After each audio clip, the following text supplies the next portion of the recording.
Оқушылардың мамандық таңдауда қателеспей, білікті маман болу үшін жұмыс жасап жатырмыз.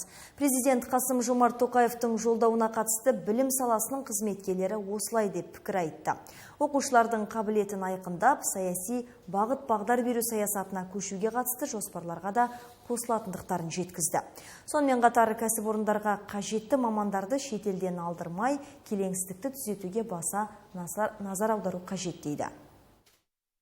Жаңа мамандықтарға түсетін кезде кәсіби бағдарды дұрыс жүргізу мәселесі жүйелік тұрғыдан бір қолға алынуы тиіс. Бірінші кезекте, яғни экономикалық мамандықтарға емес, техникалық мамандықтарға бет бұрғызу. Себебі кешеде айтып жатыр ғой жолдауында мемлекет басшысы.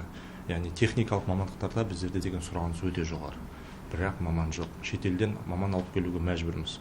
Техникалық мамандықтарды дайындаймыз, бірақ ол техникалық мамандықтар шетелдің күтілетін халықаралық компаниялардың күтілетін нәтижесін бермей жатыр. Осы мәселенің аясында біз енді білім беру процесін, білім беру бағдарламаларын қайта қарастырып, осы жаңа нарықна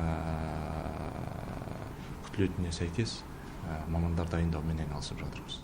Алдағы уақытта біз осы кәсіби бағдар беру бойынша жұмысты жалғастырамыз. Бұл жерде арнайы бағдарлама бойынша бірінші оқушылармен мамандықты дұрыс таңдау, нарықтағы керекті мамандықтарға байланысты өздерінің болашақ мамандықтарын таңдауға кеңес береміз.